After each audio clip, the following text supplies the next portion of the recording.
دما از 21 درجه یهو شده 8 درجه.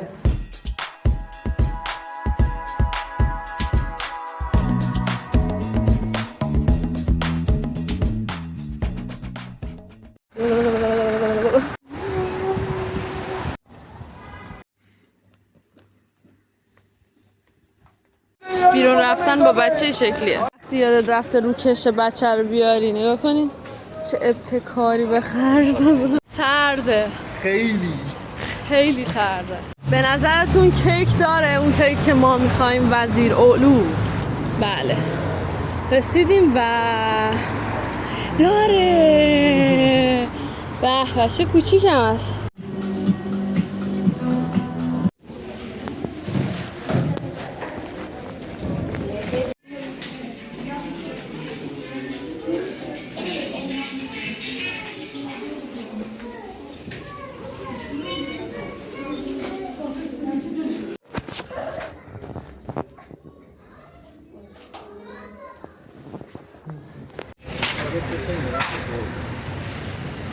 بچه ها رفتیم دکتر. شما فضا رو ببینید. اینجا بیمارستان دولتیه. بعد اینجا اینجوریه که همین یه دونه از اینا رو میدن، با همین نوبت میگیری میری. برای صحن همه چی رایگانه چون بیمارستان دولتیه و اینجا به دنیا آمده. حالا بریم ببینیم داروهاش چقدر میشه. حالا یه چیز داستان جالب براتون تعریف کنم. قربون صدقه دکترای ایران بریم. بچه ها فکر کن سهن دیشب کلن گریه میکرد. حدود 5 ساعت حالش بد بود. همش میبردیم دورش میزدیم میبردیمش. بعد داغونه نگاه. الان اومدم اینجا اعصابم خیلی خورد بود. گفتم حالا میگه بچه 10 تا مریضی داره فلانه. رفتیم دکتر بهش میگم این داروهاش هم تموم شده. میگه بیا نوشتم برو. میگم خب چی شد بچم چشه؟ میگه که برو دیگه داروهاشو دادم. میگم خب چرا دیشب گریه میکرده؟ میگه مریضه. میگم چرا تب داره؟ میگه دندونش داره در میاد. همین مثلا دکترای ایران میان میگه اینجاش درد میکنه اونجاش درد میکنه. همین. نظر نداری خدا؟ قدر بدیم قدر. آره دکترای ایران خیلی توضیح میدن. حالا من برام مهم نیست، مهمه که بالاخره خوب شه کارمون انجام بده. ولی میگم یعنی دکترای ایران یه جوری جواب تو میدن که انگار خودت لیسانس گرفتی اونجا. اینم بریم کلی اگزانه اینجاست ببینیم.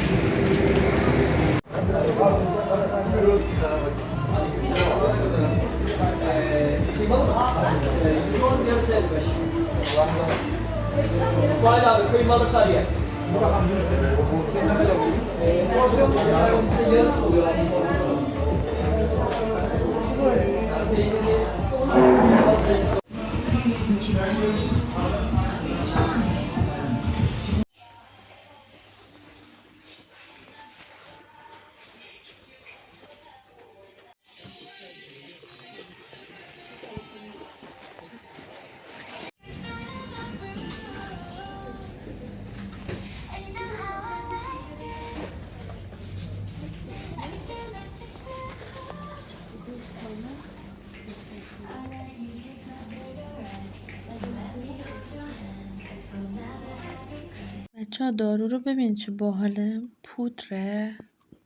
پودره میبینین. بعد یه دونه از اینا همراهشه که آب داره و بریزی داخلش. بعد اینجوری همش بزنی تا اوکی شه. بعد قاشق هم داره خودش. میبینی 3 تا دارو بهش داد. بچه ها شاید باورتون نشه هزینه این برای آدمای عادی تقریبا 850-800 اینا بود. ولی برای سهن چون بیمه داشت شد 175 لیر. از پشت صحنه صدا میرسه؟ بله صدا میرسه. سلام به کانال من. یعنی حرامزاده خوش اومدید. خیلی وقت با این انرژی وارد کانال نشده بودم. اصلا نمیدونم چرا دارم این ویدیو رو میگیرم. بس که هی اومدید تو اینستاگرام گفتید عدد شانسی من چیه؟ بیا عدد شانس تو بگم. برگشتیم. بچه یه بحثی تو اینستاگرام پیش اومده بود که آقا گفتم عدد شانس من جز 3 عدد برتر شانسه. و خیلی متفاوته. یعنی آدم ها دو دستن، یا عدد شانسشون بین 1 تا 9 یا عدد شانسشون 22 11 و 33. یعنی دو دسته آدم وجود داره. بعد 22 11 و 33 ها خیلی آدم خاصی هن. همین. یعنی ما آقا اینو توی استوری گذاشتیم کلی حیف که آره حالا فکر کردی کی هستی و اینا. طبق اون چیزی که روانشناسی هم خوندم خواستم و علم اعداد رو هم میدونم، گفتم بیام با هم بشینیم آقا چه کار کنیم چه کار نکنیم، عدد شانستون رو پیدا کنید.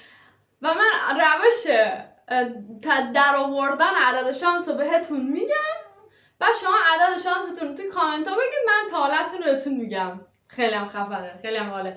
اگرم حوصله‌ات نمیشه توی دیسکریپشن بعد بنویسم، توی دیسکریپشن میتونی بخونی، یعنی الان نوشتم الان میتونی ببینی. بزن دیسکریپشن، نه نزن، لایک کن، وایسا صاف کن، زنگوله رو هم بزن، کلی ویدیوهای خفن داریم. اولا که عموما ما اینا چون که چیزای یونانی و هندی و چینیه به سال میلادی در نظر میگیریم. یعنی شما باید بیای سال میلادی تو در نظر بگیری. خب حالا ما تخت سیاه نداریم توضیح بدیم، من حوصله ادیت ندارم اینجا براتون بنویسم، واضح توضیح میدم گوش کنید. آقا ته کلاس ساکت، ته کلاس ساکت. خب اولا که باید بیای سال تولدتو به میلادی پیدا کنی. خب بذار من یه کاری کنم. من اینجا رو دفتر خودم برای خودم مینویسم تا با اون عدد 22 برسیم که شما هم حالتون خوب شه، بدونید که چجوریه. سال تولد من 1995. اینجوری کنم این چجوری؟ بذار من بنویسم بعد نشونتون میدم. میاین پس میگید 1 به علاوه 1995 به علاوه 9 به علاوه 9 به علاوه 5. فهمین چی شد؟ یعنی 1995 1 به علاوه 9 بعد به علاوه 9 به علاوه 5 میکنید، یعنی 4 تا عدد رو با هم جمع میکنید. 2 9 تا 18 تا 19 تا 19 تا میشه 24. خب عدد 24 جمع سال تولد من میشه 24. خب شما باید به یه عدد یک رقمی برسید. 2 و 4 رو هم با هم جمع میکنی، پس عدد سال تولد من 6. تا اینجا اوکی بود؟ شما توی سال تولد حتی اگر به هر عددی رسیدی اون دوتا رو با هم دیگه جمع میکنید. توی سال تولد دقت کنید، حتی 11 بود 22 بود 33 بود بازم با هم جمع میکنید توی سال تولد. میرسیم به ماه تولد. ماه تولد من خدا رو شکر یک رقمیه، 7. پس ماهمم 7 دیگه لازم نیست جمع کنم. سالم شد 6، ماهم 7 دیگه 7 جمع نداره. اگه شما 12 بودی دیگه کدوم میشه 3. روز تولد من 18 یعنی 18 جولایه. پس میایم 1 رو به علاوه 8 میکنیم میشه چند؟ 9. الان اعداد من شد 6 7 9. حالا یکی میاد میگه من ماه 11 میلادیم. ببین تو نباید 11 رو با هم جمع کنی. توی ببخشید ماه نه، توی توی روزها شما اگه عدد 11 و 22 و 33 بود با هم جمعش نکن، یعنی نزن 1 به علاوه 1 2 به علاوه روز جمع نمیشه، توی ماه و سال جمع میشه. دقت کنین این موضوع رو بچه‌ها، ویدیو رو 3 بار ببینید. خب عدد من شد چند؟ 6 7 9. حالا 6 و 7 و 9 رو با هم جمع میکنیم. 9 و 7 که با هم دیگه میشه 16. 16 و 6 هم با هم میشه 22. 16 و 6 با هم میشه 22. پس من به یه عدد چی رسیدم؟ به یه عدد خاص رسیدم. اگر شما به 23 رسیدی بعد 2 و 3 رو جمع کنی عددت میشه 5. اگر مثلا شدی 45 بعد 4 و 5 رو جمع کنی میشه 9. ولی اگه به عدد 22 11 و 33 رسیدی لازم نیست اینا رو با هم جمع کنی. خب معدود انسان‌های خاصی هم هستن که سال تولدشون به 11 و 22 و 33 میرسه. من همینو توی اینستاگرام گفتم. الان آقا علی رو میاریم سال تولدش رو میاریم و تست میکنیم ببینیم یه عدد میرسه یا نمیرسه. علی سال تولد چیه به خارجی؟ 1998. 1998.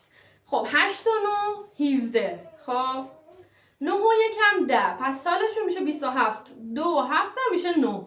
پس عددشون الان با ماشین حساب حالا بعد میزنیم و بعد درست. الان نگاه کنیم 8 و 9 میشه 17 17 و 10 میشه یه لحظه 8 و 9 میشه 17 درسته. 9 و 1 میشه 10 10 و 17 میشه 27 درسته. 2 و 7 میشه 9.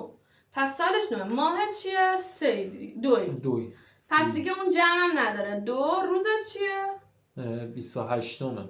مطمئنی 27 نبود؟ 28 اونی که همیشه فکر میکردی نیست. 28 2 و 8 میشه 10 10 میشه 1. خب پس عددش 1.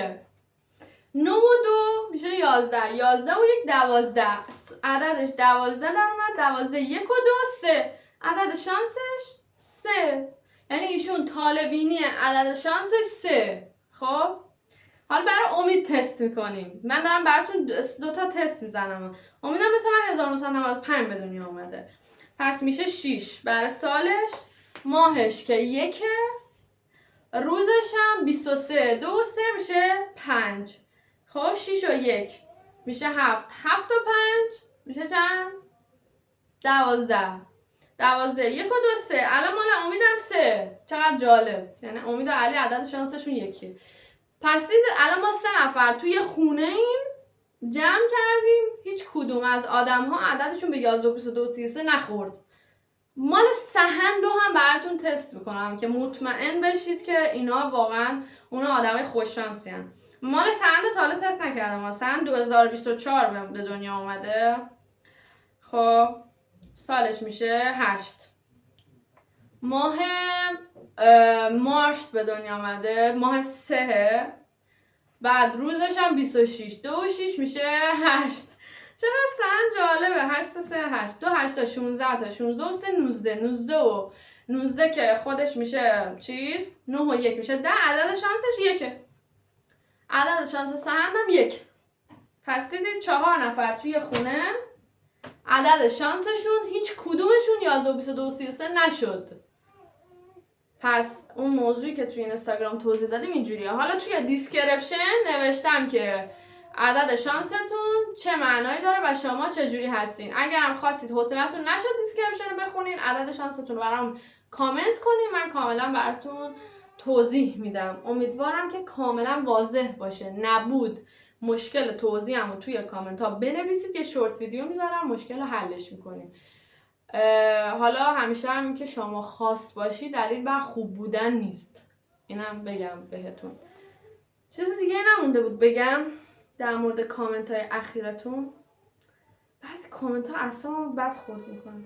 هیچ دیگه نمونده. برم من بس سهند و با امید ببرین بیرون. دوستتون دارم. بر حمایت از کانال خودتون لایک کاپ سام فراموش نشه.